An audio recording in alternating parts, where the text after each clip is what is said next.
ಮಾಲೂರು ತಾಲೂಕಿನಲ್ಲಿ ನಮ್ಮ ಶಾಸಕರು ನಂಜೇಗೌಡರ ನೇತೃತ್ವದಲ್ಲಿ ಸಾವಿರಾರು ಕೋಟಿ ಅಭಿವೃದ್ಧಿ ಕೆಲಸಗಳಿಗೆ ಶಂಕುಸ್ಥಾಪನೆ ಅಥವಾ ಸಮರ್ಪಣೆ ಉದ್ಘಾಟನೆ ಕಾರ್ಯಕ್ರಮವನ್ನ ಈ ವೇದಿಕೆ ಮುಖಾಂತರ ಇವತ್ತು ಹಮ್ಮಿಕೊಳ್ಳಲಾಗಿದೆ.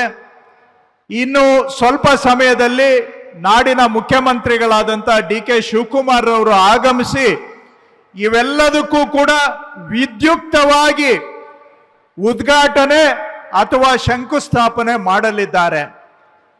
ನಂಜೇಗೌಡರು ಬಹಳ ಆಸಕ್ತಿಯಿಂದ ಅವರ ಕ್ಷೇತ್ರದ ಅಭಿವೃದ್ಧಿ ಕಾಮಗಾರಿಯಲ್ಲಿ ತೊಡಗಿಸಿಕೊಂಡಿದ್ದಾರೆ. ಹಿಂದೆ 2018ರಲ್ಲಿ ಅವರು ಎಲೆಕ್ಷನ್ ಗೆದ್ದಾಗಲೂ ಕೂಡ ನಾನು ಸ್ವಲ್ಪ ದಿನ ಆಗ ಕೋಲಾರ ಜಿಲ್ಲೆ ಉಸ್ತುವಾರಿ ಸಚಿವನಾಗಿ ಕೆಲಸ ಮಾಡಿದ್ದೆ. ಆವತ್ತಿಂದ ಇವತ್ತುವರೆಗೂ ನೋಡ್ತಾ ಇದ್ದೇನೆ, ಅವರು ನಿರಂತರವಾಗಿ ಅವರ ಕ್ಷೇತ್ರದ ಅಭಿವೃದ್ಧಿ ಪ್ರತಿಯೊಂದು ಹಳ್ಳಿ ಪ್ರತಿಯೊಂದು ಮೂಲೆಯಲ್ಲೂ ಕೂಡ ಹುಡುಕಿ ಹಗಲು ರಾತ್ರಿ ಅನ್ನದೇ ಕ್ಷೇತ್ರದ ಅಭಿವೃದ್ಧಿಗೆ ನಿರಂತರವಾಗಿ ಶ್ರಮ ವಹಿಸಿ ಕೆಲಸ ಮಾಡ್ತಾ ಇರೋದು ನಂಜೇಗೌಡರು. ಅದರ ಪ್ರತಿಫಲವಾಗಿ ಇವತ್ತು ಸಾವಿರಾರು ಕೋಟಿ ಅನುದಾನವನ್ನ ಈ ಕ್ಷೇತ್ರಕ್ಕೆ ತಗೊಂಡು ಬಂದು ಕ್ಷೇತ್ರ ಹಿಂದೆ ಯಾವತ್ತೂ ಆಗದಷ್ಟು ಅಭಿವೃದ್ಧಿಯನ್ನ ನಂಜೇಗೌಡರು ಮಾಡ್ತಾ ಇದ್ದಾರೆ. ಅವರಿಗೆ 100 ಅಭಿನಂದನೆ ಹೇಳಿದ್ರು ಕೂಡ ಸಾಲೋದಿಲ್ಲ. ನೂತನವಾಗಿ ಪ್ರಾರಂಭವಾಗಿರುವ ಶ್ರೀವೇಣು ಟಿವಿಎಸ್ ಶೋರೂಮ್ನಲ್ಲಿ ಟಿವಿಎಸ್ ಕಂಪನಿಯ ಎಲ್ಲಾ ರೀತಿಯ ಪೆಟ್ರೋಲ್ ಮತ್ತು ವಿದ್ಯುತ್ ಚಾಲಿತ ಬೈಕ್ಗಳಿಗಾಗಿ ಎಂದೇ ಭೇಟಿ ನೀಡಿ. ವಿಳಾಸ ಬೈಪಾಸ್ ರಸ್ತೆ, ಮಾರುತಿ ನೆಕ್ಸಾ ಕಾರ್ ಶೋರೂಮ್ ಪಕ್ಕ, ಕೋಲಾರ. ಹೆಚ್ಚಿನ ಮಾಹಿತಿಗಾಗಿ ಸಂಪರ್ಕಿಸಿ 9986833899 ಅಥವಾ 9986933299. ಮಾಲೂರು ತಾಲೂಕಿನ ಒಂದು ಮುಖವನ್ನೇ ಬದಲಾವಣೆ ಮಾಡ್ತಾ ಇದ್ದಾರೆ ನಂಜೇಗೌಡರು ಅಂತ ಹೇಳಿದ್ರೆ ಆಶ್ಚರ್ಯ ಆಗೋದಿಲ್ಲ, ಉತ್ಪ್ರೇಕ್ಷೆ ಆಗೋದಿಲ್ಲ. ಇವತ್ತು ಬೆಂಗಳೂರಿಂದ ಹೊಸಕೋಟೆ ಮುಖಾಂತರ ಮಾಲೂರಿಗೆ ಬರ್ತಕ್ಕಂಥ ರಸ್ತೆನೇ ಆಗಲಿ ಅಥವಾ ಆ ಕಡೆ ಏರ್ಪೋರ್ಟ್ ಇಂದ ಆ ಕಡೆ ವಿಜಯಪುರ, ವೇಮಗಲ್ಲು, ನರಸಾಪುರದಿಂದ ಮಾಲೂರಿಗೆ ಬರ್ತಕ್ಕಂತಹ ಇವತ್ತು ಗುದ್ಲಿ ಪೂಜೆ ಮಾಡ್ತಾ ಇರ್ತಕ್ಕಂಥ ರಸ್ತೆ ಆಗಲಿ ಅಥವಾ ನೀವು ಯಾವುದೇ ಕಡೆಗೆ ಹೋಗ್ಲಿ, ಯಾವ ದಿಕ್ಕಿನಲ್ಲಿ ಹೋದ್ರೂ ಕೂಡ ಮಾಲೂರು ತಾಲೂಕಿನಲ್ಲಿ ಅಭಿವೃದ್ಧಿ ಕೆಲಸ ಪ್ರತಿಯೊಂದು ಊರಿನಲ್ಲೂ ನಡೀತಾ ಇದೆ ಅಂತ ಹೇಳಿದ್ರೆ ಅದಕ್ಕೆ ನಂಜೇಗೌಡರ ಪರಿಶ್ರಮವೇ ಮುಖ್ಯ ಕಾರಣ.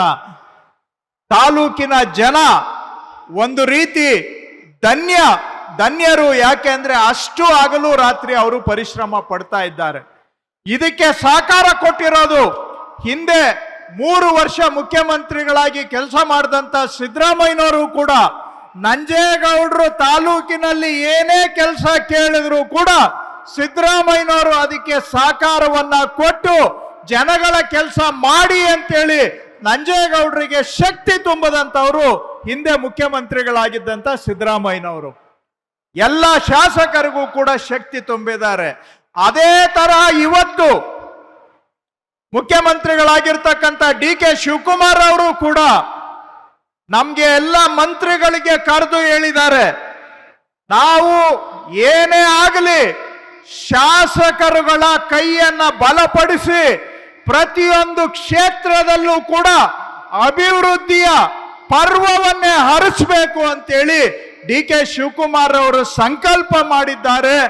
ಅವರು ಕೂಡ ಇವತ್ತು ನಂಜೇಗೌಡರ ಬೆನ್ನಿಗೆ ನಿಂತು ಶಕ್ತಿಯಾಗಿ ಇವತ್ತು ಒಂದ್ ಕಡೆ ಸಿದ್ದರಾಮಯ್ಯನವರು, ಮತ್ತೊಂದು ಕಡೆ ಡಿ.ಕೆ. ಶಿವಕುಮಾರ್ ಅವರು, ಇವತ್ತು ಈ ಜಿಲ್ಲೆಯಲ್ಲಿ ರಾಮಲಿಂಗಾರೆಡ್ಡಿ ಅವರು, ಹಿಂದೆ ಸುರೇಶ್ ಅವರು, ಇವರೆಲ್ಲರೂ ಕೂಡ ಇವತ್ತು ನಂಜೇಗೌಡರ ಬೆಂಬಲಕ್ಕೆ ನಿಂತು ಈ ತಾಲೂಕಿನ ಜನಗಳು ಏನು ನಂಜೇಗೌಡರು ಕಾಂಗ್ರೆಸ್ ಮೇಲೆ ನಂಬಿಕೆಯನ್ನ ಇಟ್ಟು ನಮ್ಮ ಸರ್ಕಾರ ತಂದಿದ್ದಾರೆ, ನಂಜೇಗೌಡರನ್ನ ಶಾಸಕರನ್ನಾಗಿ ಆಯ್ಕೆ ಮಾಡಿದ್ದಾರೆ. ಆ ಋಣವನ್ನ ತೀರಿಸಬೇಕಾದ್ರೆ ಈ ತಾಲೂಕಿನ ಅಭಿವೃದ್ಧಿಗೆ ಸಂಪೂರ್ಣ ಬೆಂಬಲ ಕೊಡಬೇಕು ಅಂತ ನಾವೆಲ್ಲರೂ ಕೂಡ ನಿಮ್ಮ ಜೊತೆಗೆ ಇದ್ದೇವೆ. ಒಂದೇ ಒಂದು ಮಾತು ಹೇಳ್ತೇನೆ, ನಂಜೇಗೌಡರು ಇವತ್ತು ಸುಮಾರು ಜನ ರಾಜ್ಯದಲ್ಲಿ ನಮ್ಮ ಕಾಂಗ್ರೆಸ್ ಶಾಸಕರು ಮಂತ್ರಿ ಆಗ್ಬೇಕು ಅಂತ ಸ್ವಾಭಾವಿಕವಾಗಿ, ಅದರಲ್ಲಿ ಏನು ತಪ್ಪಿಲ್ಲ, ಅದು ಎಲ್ಲ ಸ್ವಾಭಾವಿಕ. ಮಂತ್ರಿ ಆಗಲೇಬೇಕು ಅಂತ ಸುಮಾರು ಪ್ರಯತ್ನ ಪಟ್ಟರು, ಆಸೆ ಇಟ್ಕೊಂಡಿದ್ರು. ಆದ್ರೆ ನಂಜೇಗೌಡರ ಬಗ್ಗೆ ಒಂದು ಮಾತು ಹೇಳ್ಬೇಕಾಗುತ್ತೆ. ಅವ್ರು ಒಂದು ಮಾತು ಹೇಳಿದ್ರು, ನನ್ಗೆ ಮಂತ್ರಿ ಮಾಡ್ತಿರೋ ಬಿಡ್ತಿರೋ ಅದು ನನ್ಗೆ ಲೆಕ್ಕ ಇಲ್ಲ, ಆದ್ರೆ ಯಾವ್ದು ಇಂಪಾರ್ಟೆಂಟ್ ಅಂದ್ರೆ ನನ್ನ ಕಾನ್ಸ್ಟಿಟ್ಯೂನ್ಸಿ ಡೆವಲಪ್ಮೆಂಟ್ಗೆ ನನಗೆ ಅನುದಾನ ಕೊಡಿ, ಅದು ಕೊಟ್ರೆ ಸಾಕು. ನೀವು ಮಂತ್ರಿ ಮಾಡಿದ್ರು ಪರವಾಗಿಲ್ಲ, ಮಾಡದೇ ಇದ್ರು ಪರವಾಗಿಲ್ಲ, ನನಗೆ ಕಾನ್ಸ್ಟಿಟ್ಯೂನ್ಸಿ ಡೆವಲಪ್ಮೆಂಟ್ ಅದು ಮಂತ್ರಿ ಆಗೋದಕ್ಕಿಂತ ಮುಖ್ಯ ಅಂತ ಹೇಳಿದಂತವರು ನಂಜೇಗೌಡರು. ಅಲ್ಲಿಗೆ ಕಾನ್ಸ್ಟಿಟ್ಯೂನ್ಸಿ ಡೆವಲಪ್ಮೆಂಟ್ ಬಗ್ಗೆ ಅವರು ಎಷ್ಟು ಆಸಕ್ತಿ ಇಟ್ಕೊಂಡಿದ್ದಾರೆ ಅನ್ನೋದನ್ನ, ಮಂತ್ರಿ ಪದವಿ ಸಿಗದೇ ಇದ್ರು ಪರವಾಗಿಲ್ಲ, ನನಗೆ ಕಾನ್ಸ್ಟಿಟ್ಯೂನ್ಸಿ ಡೆವಲಪ್ಮೆಂಟ್ ಮಾಡಿಕೊಡಿ ಸಾಕು ಅಂತ ಹೇಳುವಂತಹ ಅಷ್ಟು ಮಟ್ಟಿಗೆ ಕ್ಷೇತ್ರದ ಅಭಿವೃದ್ಧಿಗೆ ಬದ್ಧತೆಯನ್ನ ಹೊಂದಿದ್ದಾರೆ. ಹಾಗಾಗಿ ಈ ತಾಲೂಕಿನಲ್ಲಿ ಜನ ಅವರು ಅಧಿಕಾರದ ಆಸೆಯನ್ನು ಪಕ್ಕಕ್ಕಿಟ್ಟು ಅಭಿವೃದ್ಧಿ ಮಾಡಬೇಕು ಅನ್ನೋ ಅವರ ಸಂಕಲ್ಪ ಇದೆಯಲ್ಲ, ಇದು ಒಂದು ರೀತಿ ಅವರು ಈ ಕ್ಷೇತ್ರದ ಜನಗಳ ಬಗ್ಗೆ ಅಭಿವೃದ್ಧಿಗಾಗಿ ಇಟ್ಕೊಂಡಿರೋ ಕಾಳಜಿಗೆ ಸಂಕೇತ ಅಂತ ನಾನು ಭಾವಿಸಿದ್ದೇನೆ. ಮುಂದಿನ ದಿನಗಳಲ್ಲಿ ಡಿ.ಕೆ. ಶಿವಕುಮಾರ್ ಅವರು ರಾಜ್ಯದ ಜವಾಬ್ದಾರಿಯನ್ನ ವಹಿಸಿಕೊಂಡು ನಮ್ಮ ಸರ್ಕಾರಕ್ಕೆ ಒಂದು ಹೊಸ ಉತ್ಸಾಹವನ್ನ ತಂದಿದ್ದಾರೆ, ಹೊಸ ಶಕ್ತಿಯನ್ನ ತಂದಿದ್ದಾರೆ. ರಾಜ್ಯದ ಭವಿಷ್ಯವನ್ನ ಕಟ್ಟತಕ್ಕಂತ ದಿಕ್ಕಿನಲ್ಲಿ ಉತ್ಸಾಹದಿಂದ ಮುಂದಿನ ಹೆಜ್ಜೆಯನ್ನ ಇಟ್ಟಿದ್ದಾರೆ. ಇದು ಇಡೀ ಕರ್ನಾಟಕದ ಅಭಿವೃದ್ಧಿಗೆ ಇವತ್ತು ಡಿ.ಕೆ. ಶಿವಕುಮಾರ್ ಅವರ ನೇತೃತ್ವದಲ್ಲಿ ಒಂದು ದಾಪುಗಾಲನ್ನ ನಮ್ಮ ಸರ್ಕಾರ ಇಡ್ತಾ ಇದೆ ಅಂತ ನಾನು ಹೇಳಲಿಕ್ಕೆ ಬಯಸ್ತೇನೆ. ನಮ್ಮ ಕೋಲಾರ ಜಿಲ್ಲೆಯಲ್ಲಿ ಕೆಲವು ಸಮಸ್ಯೆಗಳಿದ್ದಾವೆ. ವಿಶೇಷವಾಗಿ ನಮಗೆ ಕುಡಿಯೋ ನೀರಿಗೆ ಶಾಶ್ವತ ಅನುಕೂಲ ಆಗ್ಬೇಕಾದ್ರೆ ಎತ್ತಿನ ಹೊಳೆ ನೀರು ನಮ್ಮ ಜಿಲ್ಲೆಗೆ ಬರಬೇಕು. ಊರೂರಿಗೂ ಕೂಡ ಕುಡಿಯುವ ನೀರಿನ ಸರಬರಾಜು ಕೆಲಸ ಆಗಬೇಕು. ಅದಾಗಬೇಕಾದ್ರೆ ಮಾನ್ಯ ಶಿವಕುಮಾರ್ ಅವರು ದೊಡ್ಡ ಸಂಕಲ್ಪವನ್ನ ಮಾಡಿ, ಏನೇ ಆಗಲಿ ಮುಂದಿನ 2 ವರ್ಷದ ಒಳಗಡೆ ಎತ್ತಿನೊಳೆ ನೀರು ಕೋಲಾರ ಜಿಲ್ಲೆಗೆ ಬಂದು ತಲುಪುವ ಹಾಗೆ ಮಾಡಲೇಬೇಕು ಅನ್ನುವಂತ ಸಂಕಲ್ಪ, ಎತ್ತಿನೊಳೆ ನೀರನ್ನ ಕೋಲಾರ ಜಿಲ್ಲೆಗೆ ತೆಗೆದುಕೊಂಡು ಬರ್ತಕ್ಕಂಥ ಕೆಲಸ ಶಿವಕುಮಾರ್ ಅವರ ನೇತೃತ್ವದಲ್ಲಿ ನಮ್ಮ ಸರ್ಕಾರ ಮಾಡುತ್ತೆ. ಅದರ ಜೊತೆಗೆ ಪ್ರತಿಯೊಂದು ಹಳ್ಳಿಗೂ ಕೂಡ ಶುದ್ಧ ಕುಡಿಯುವ ನೀರು, ಶಾಶ್ವತ ಈ ಕುಡಿಯುವ ನೀರಿನ ಸಮಸ್ಯೆಗೆ ಪರಿಹಾರ ಕೊಡ್ತಕ್ಕಂಥ ಕೆಲಸವನ್ನ ನಾವು ಖಂಡಿತವಾಗಿ ಮಾಡ್ತೇವೆ. ಅಷ್ಟೇ ಅಲ್ಲ, ಹಿಂದೆ ಕಾಂಗ್ರೆಸ್ ಸರ್ಕಾರ ಇದ್ದಾಗ, ಸಿದ್ದರಾಮಯ್ಯನವರು ಮುಖ್ಯಮಂತ್ರಿಗಳಿದ್ದಾಗ ಕೆರೆಗಳಿಗೆ ನೀರು ತುಂಬಿಸುವಂತ ಕೆಲಸ ಮಾಡಿ ಇವತ್ತು ಕುಸಿದು ಹೋಗಿದ್ದಂತಹ ನೀರಿನ ಮಟ್ಟವನ್ನ ಮೇಲಕ್ಕೆ ಎತ್ತೋದರ ಮುಖಾಂತರ ಈ ಜಿಲ್ಲೆಯಲ್ಲಿ ಜೀವನಕ್ಕೆ ಒಂದು ಚೈತನ್ಯವನ್ನ ತುಂಬುವಂತ ಕೆಲಸ ಮಾಡಿದ್ದೇವೆ. ಅದರ ಜೊತೆಗೆ ಈಗ ಒಂದು ಮೇಜರ್ ಏರ್ಪೋರ್ಟ್ ಇಂದ ಡೈರೆಕ್ಟ್ ಆಗಿ ವಿಜಯಪುರ, ಎಚ್ ಕ್ರಾಸು, ವೇಮಗಲ್ಲು, ನರಸಾಪುರ, ಮಾಲೂರು, ಹೊಸೂರಿಗೆ ಒಂದು ರೋಡ್ ಅನ್ನ ಮಾಡೋದರ ಮುಖಾಂತರ, 4 ಲೇನ್ ರೋಡ್ ಮುಖಾಂತರ ಇಡೀ ಈ ಜಿಲ್ಲೆಯ ಅಭಿವೃದ್ಧಿಗೆ ಮತ್ತಷ್ಟು ಶಕ್ತಿ ತುಂಬತಕ್ಕಂತಹ 2,000 ಕೋಟಿ ರೂಪಾಯಿಗಳ ಯೋಜನೆಯನ್ನ ಇವತ್ತು ನಮ್ಮ ಸರ್ಕಾರ ಮಂಜೂರು ಮಾಡಿರೋದು ಈ ಜಿಲ್ಲೆಯ ಅಭಿವೃದ್ಧಿಗೆ ಮತ್ತಷ್ಟು ಶಕ್ತಿಯನ್ನ ತುಂಬುತ್ತಾ ಇದೆ.